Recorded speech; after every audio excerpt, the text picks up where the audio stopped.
सदस्य श्री अखिलेश यादव जी।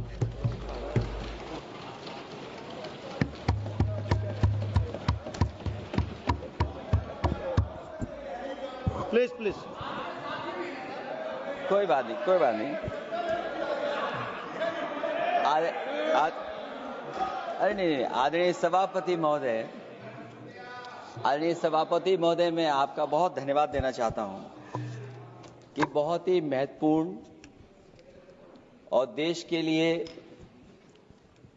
और बड़ी आबादी के लिए भारतीय जनता पार्टी की सरकार में एक और बिल आया है। क्योंकि मेरे से पूर्व में जो हमारे साथी बोले हैं वो माननीय सदस्य हमारे साथ नहीं, लेकिन मैं उनके बहुत सारी बातों से सहमत हूं। और अध्यक्ष महोदय, मैं देख रहा हूं जो एक्स कांग्रेस वाले हैं वो ज्यादा बोल रहे हैं।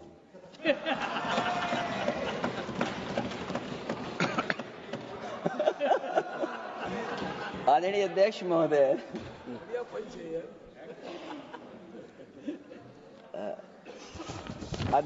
जो आज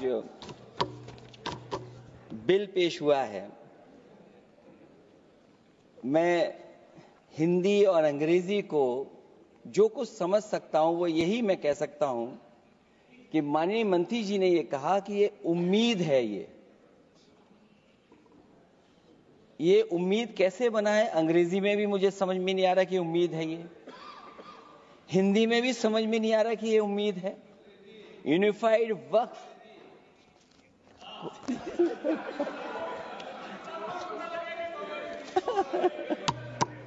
अध्यक्ष महोदय, यूनिफाइड वक्फ मैनेजमेंट, अध्यक्ष महोदय, मैं समझ सकता हूं कि मैं वो बात छेड़ना नहीं चाहता था, लेकिन क्या करूं, मजबूरी है अब।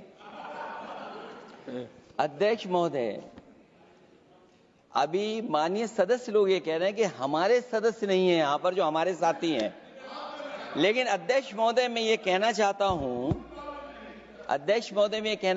ये जो बिल लाया जा रहा है, भारतीय जनता पार्टी में एक मुकाबला चल रहा है। भारतीय जनता पार्टी के अंदर मुकाबला चल रहा है कि खराब हिंदू कौन बड़ा है। और ये बात अध्यक्ष महोदय मैं ऐसे ही नहीं कह रहा हूं। जो पार्टी ये कहती हो कि दुनिया की सबसे बड़ी पार्टी है, अध्यक्ष महोदय वो अपना राष्ट्रीय अध्यक्ष नहीं चुन पाए अभी तक। अध्यक्ष महोदय, भारतीय जनता पार्टी क्या है?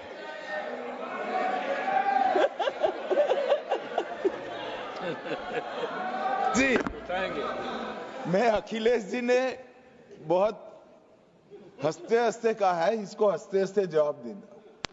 इस सामने जितनी पार्टियां हैं उनका राष्ट्रीय अध्यक्ष उन 5 लोगों को ही चुनना है परिवार के। हमें माननीय अध्यक्ष जी करोड़ों सदस्यों में से 12-13 करोड़ सदस्य प्रक्रिया कर चुनना है तो देर लगती है। आपके यहां जरा भी देर नहीं लगेगी। मैं कह देता हूं अभी 25 साल तक आप अध्यक्ष हो जाओ, नहीं बदल सकता। अध्यक्ष महोदय, क्योंकि जो बात निकल के आई है वो मैं फिर आगे बढ़ा दूं। अध्यक्ष महोदय, जो बात सोशल मीडिया या और जगह गुपचुप हो रही है, कहीं ऐसा तो नहीं था कि अभी कुछ दिन पहले यात्रा जो हुई है वो कहीं 75 वर्ष की एक्सटेंशन वाली यात्रा तो नहीं थी। अध्यक्ष महोदय, ये जो इस बार जो वक्फ बिल आया है, नाकामी का पर्दा इस बार है वक्फ बिल। और नाकामी को एक आध नहीं है, मैं कई नाकामियां बता सकता हूं। अभी मैं माननीय सदस्यों को सुन रहा था, वो पुराने कई बिल उनके बारे में चर्चा कर रहे थे कि कितने प्रोग्रेसिव बिल लेकर के आए हैं। मुझे याद है मैं उत्तर प्रदेश में उस समय था और मुझे लगा कि शायद इनकी वो बात ठीक होगी।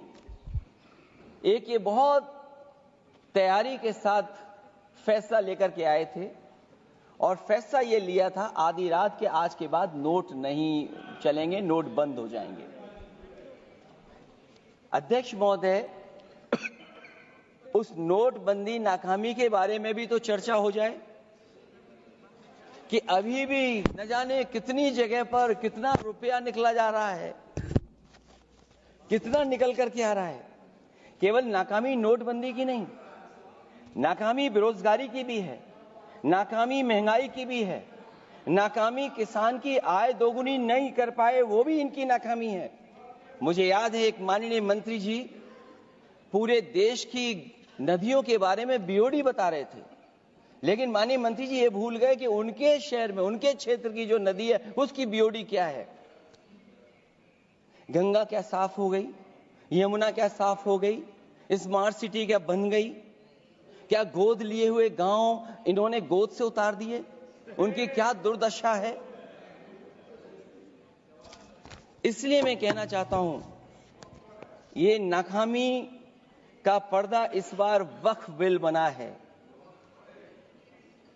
और सबसे बड़ी बात तो यह है कि जिसके लिए फैसला होना है उसकी बात को अहमियत न देना भी नाइंसाफी है।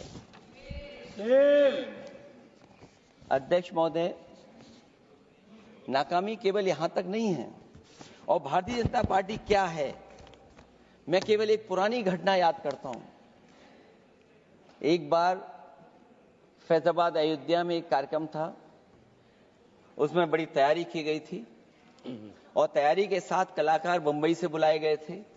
हो सकता है वो सहमति दिल्ली से ना रही हो, केवल लखनऊ की सहमति से हो रहा हो कार्यक्रम।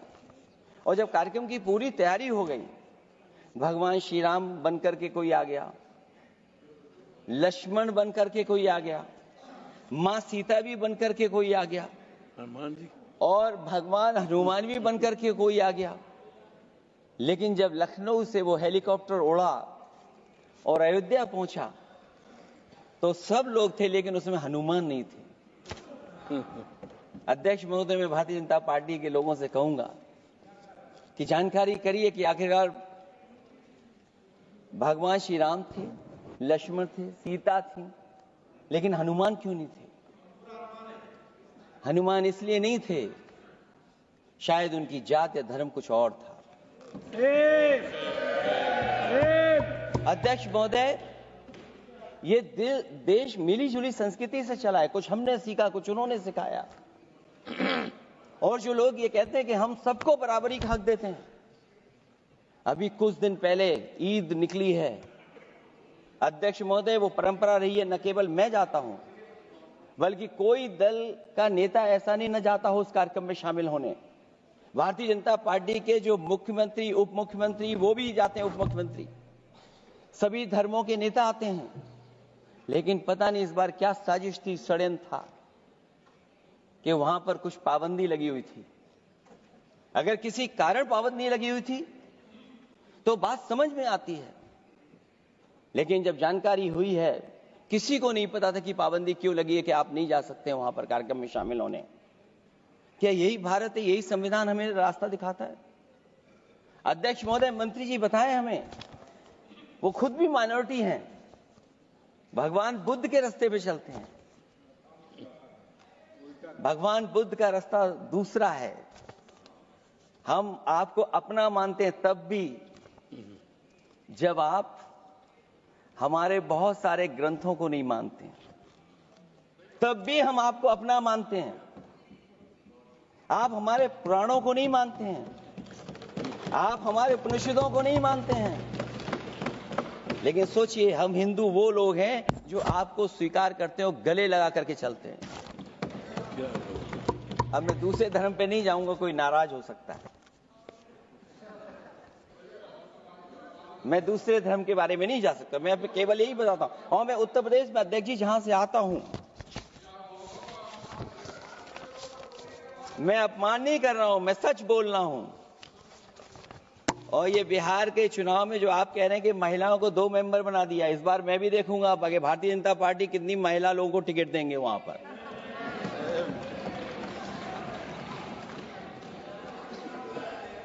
अध्यक्ष महोदय, भाजपा जब भी कोई नया बिल लाती है तो वो अपनी नाकामी छुपाती है।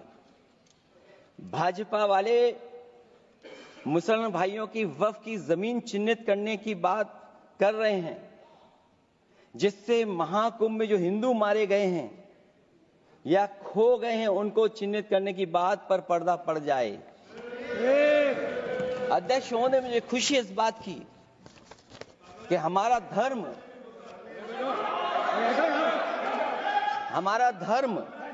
अध्यक्ष महोदय नहीं कुछ कहना चाहते हैं नहीं प्लीज, तुमको अलाउ नहीं किया। अध्यक्ष महोदय, कुंभ में आस्था सबकी है, कोई ऐसा नहीं जिसकी आस्था ना हो। और कुंभ कोई पहली बार नहीं हो रहा था। ये भारतीय जनता पार्टी के लोगों ने ऐसा प्रचार किया कि 144 वर्षों के बाद पहली बार महाकुंभ होने जा रहा है और लोग निकल पड़े। सरकार ने कहा कि हमारी तैयारी 100 करोड़ की है। आप कहते टेक्नोलॉजी का हम इस्तेमाल करेंगे, जमीनों को हम मैपिंग कर करके डेटा एंड रिकॉर्ड ठीक करेंगे। अध्यक्ष महोदय, ये बताएं कि वो 30 लोग कौन थे, उनके नाम क्या थे जिनकी जान चली गई, न केवल जान जाने वालों की, बल्कि अध्यक्ष महोदय ये सरकार बताए कि जो लगभग 1000 हिंदू खो गए हैं, जो अभी तक नहीं मिले, जो अभी तक नहीं खोज पाए हैं, वो 1000 हिंदू की सूची कहां है? और फिर धर्म कारोबार की बात है, जो ये लोग गोली। अध्यक्ष महोदय, मैं कार सेवक वाली बात इसलिए नहीं छेड़ना चाहता हूं। अध्यक्ष महोदय, ये शायद माननीय सदस्य जानते नहीं कुछ सच्चाई नहीं जानते। अध्यक्ष महोदय, ये संविधान की वजह से, संविधान को बचाने के लिए, हिंदू एकता को बचाने के लिए कुछ फैसले लिए गए, लेकिन एफआईआर हम लोगों पे नहीं लिखी गई थी। एफआईआर उन पे लिखी गई थी जो बेचारे तैयार हो गए थे सुबह, लेकिन पता नहीं कहां से फोन आया था, कहा था कि अब तैयार तो हो गए हो लेकिन आप शिलान्यास में नहीं आ सकते। बहुत सही। इसलिए बात को इधर से उधर नहीं में ले जाना चाहता। अखिलेश जी, जरा वक्त पे भी आ जाओ। अच्छा, वक्त पे आ रहा हूं। नहीं, वक्त पे अध्यक्ष इसलिए आ रहा हूं क्योंकि वक्त समझने के लिए भारतीय जनता पार्टी की सोच क्या है। और ये अध्यक्ष महोदय जब ये कह रहे हैं कि इससे कारोबार होगा, अध्यक्ष महोदय, धर्म की चीजों से कारोबार नहीं हो सकता। हमारे उत्तर प्रदेश के मुख्यमंत्री जी ने भी कहा कि कारोबार होगा। वो 30 की गिनती में उलझे हुए हैं, जैसे 30 मार खाए वो। उनसे पूछा कि जान कितनी गई, वो 30। उनसे पूछा कि कारोबार कितने का होगा, 30 गुणा 10,000 करोड़। सोचिए, कुंभ हमारा क्या कारोबार की जगह है? और फिर उसका कौन नापेगा, कैसे नालाएगा? और फिर हमारे माननीय मंत्री जी कह रहे हैं कि जमीन, चाहे वो रेलवे की हो, चाहे वो डिफेंस की हो, वो भारत की जमीन है। मैं भी स्वीकार करता हूं कि रेलवे की जमीन भी भारत की है, डिफेंस की भी जमीन भारत की है। क्या डिफेंस की जमीन नहीं बेची जा रही मंत्री जी? अध्यक्ष महोदय, क्या रेलवे की जमीनें नहीं बेची जा रही हैं? अध्यक्ष महोदय, केवल यहां तक नहीं, कितना हस्तक्षेप होता है। वक्फ भी भारत के, इसीलिए तो कहीं ना कहीं वक्फ की जमीन से, अध्यक्ष महोदय, माननीय मंत्री जी बताएं, और मुझे उम्मीद है कि जब जवाब देंगे तो बताएंगे कि वक्फ की जमीन से बड़ा मुद्दा वो जमीन है जिस पर चीन ने अपने गांव बसा लिए हैं, लेकिन कोई बाहरी खतरे पर सवाल बवाल न करे, इसलिए ये बिल लाया जा रहा है। और माननीय मंत्री जहां से आते हैं, जिस प्रदेश से आते हैं, कम से कम ये तो बताएंगे कि वहां कितने चीन ने गांव बसा लिए, घर बन गए हैं। अध्यक्ष महोदय, आपके माध्यम से सरकार गारंटी दे कि वक्फ की जमीन कभी भी किसी भी पैतरेबाजी से किसी और मकसद के लिए किसी और को नहीं दी जाएगी। वक्फ की वर्तमान व्यवस्था में चाहे 5 साल के धर्म पालन की पाबंदी की बात हो या कलेक्टर से सर्वेक्षण के हस्तक्षेप की बात हो, या वक्फ परिषद या बोर्ड में बाहरियों को शामिल करने की बात हो, इन सब का उद्देश्य मुस्लिम भाइयों के सार्वजनिक अधिकार को छीनकर उनके महत्व और नियंत्रण को कम करना है। ट्रिब्यूनल के निर्णय को अंतिम न मानकर उच्च न्यायालय में लेकर जाने की अनुमति देना दरअसल जमीनी विवाद को लंबी न्यायिक प्रक्रिया में फंसाकर वक्फ भूमि पर कब्जों को बनाए रखने का रास्ता खोलेगा। सबसे बड़ी बात यह कि वक्फ बिल के पीछे की न तो नीति सही है न नियत, ये देश के करोड़ों लोगों से उनके घर दुकान छीनने की भी साजिश है। भाजपा एक अलोकतांत्रिक पार्टी है, वो असहमति को अपनी शक्ति मानती है। जब देश के अधिकांश राजनीतिक दल वक्फ बिल के खिलाफ हैं, तो उसे लाने की जरूरत क्या है जो जिद क्यों कर रहे हैं सरकार। वक्फ बिल का लाना भाजपा की सियासी हट है। वक्फ बिल भाजपा की सांप्रदायिक राजनीति का नया रूप है। वो तो आपको काटेगा, और इसलिए काटेगा कि अध्यक्ष महोदय बाहर ये लिखते हैं सत्यमेव जयते, बाहर है लिखते सत्यमेव जयते, भाजपाई अंदर असत्य बात कहते। भाजपा वक्फ बिल लाकर अपने उन समर्थकों का तुष्टीकरण करना चाहती है जो भाजपा की आर्थिक नीति, महंगाई, बेरोजगारी, बेकारी और चौपट अर्थव्यवस्था से उसे छटक गए हैं। क्योंकि अध्यक्ष महोदय, जब से वोट में गिरावट आई है और खासकर उत्तर प्रदेश में भी, तब से भारतीय जनता पार्टी की कोशिश है कि अपना वोट कैसे संभाला जाए। ये वोट को संभालने के लिए बिल लाया गया है। भाजपा का लक्ष्य वक्फ की जमीनों पर है। इन जमीनों का नियंत्रण अपने हाथ में लेकर इन जमीनों को पिछले दरवाजे से अपने लोगों के हाथों में दे देना चाहती है। भाजपा चाहती है कि वक्फ बिल लाने से मुस्लिम समुदाय को लगे कि उन पर हक को मारा जा रहा है, वो उद्वेलित हों और भाजपा को ध्रुवीकरण की राजनीति करने का मौका मिल सके।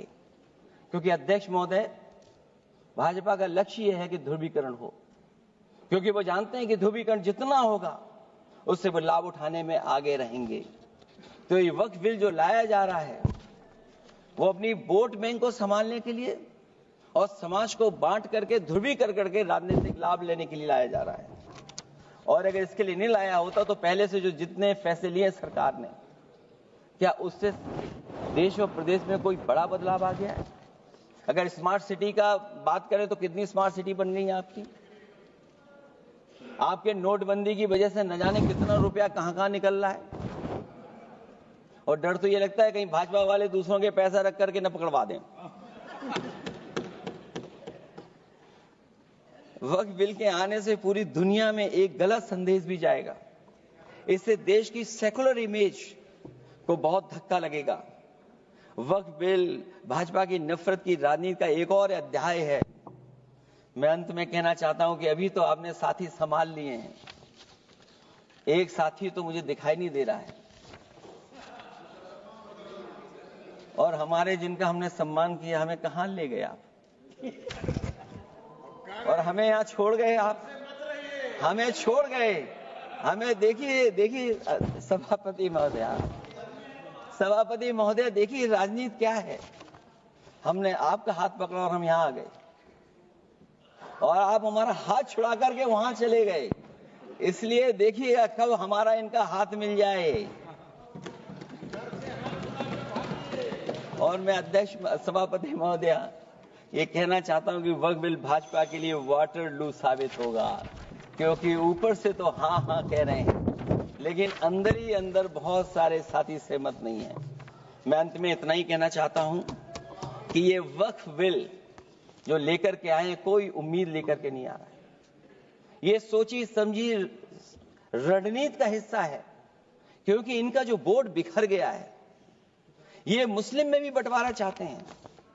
मुस्लिम इस्लाम धर्म में कहीं बंटवारा नजर नहीं आता है, लेकिन इनकी कोशिश है कि इस बिल के माध्यम से हम मुस्लिम भाईचारा में भी बंटवारा करते हैं।